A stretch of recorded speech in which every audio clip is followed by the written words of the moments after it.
ரதிய காடுப்படியில் அக்கா இப்போ தான் முழித்தேன். 6:30 டைமு. இவங்க பாருங்கள், அன்றைக்கி வெறும் ஸ்டிக்கை தானே காமிச்சேன். நான் புதினா க்ளீன் பண்ணிவிட்டு அந்த ஸ்டிக்கை மட்டும் வச்சேன். அதை காமிச்சேன் உங்களுக்கு. இங்கே பாருங்கள், இது 1 வீக் ஆச்சு. எப்படி எல்லாம் துளிர் விட்டுருக்கு பாருங்கள். 1 வீக் ஆச்சு.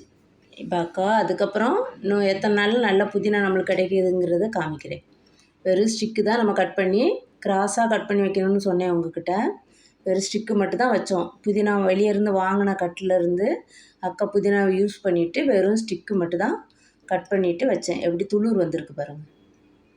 இது 1 வீக் ஆச்சு. இன்னும் ஒரு 20 டேஸுக்குள்ளே நல்லா புதினா வந்துடும்.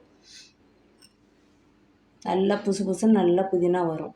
அதனால் நீங்களே இந்த மாதிரி வைங்க. நல்லா துளிர் விட்டுருக்கு பாருங்கள். பார்க்கவே ரொம்ப சந்தோஷமாக இருக்குது. அக்கா டெய்லி கொஞ்சம் மார்னிங் எழுந்தோன்னே கொஞ்சமாக லைட்டாக தண்ணி இப்படி தெளித்து விடுவேன், அவ்வளோதான். இனிமேல் அக்கா இன்னும் கொஞ்சம் வளரும்போது காமிக்கிறேன்.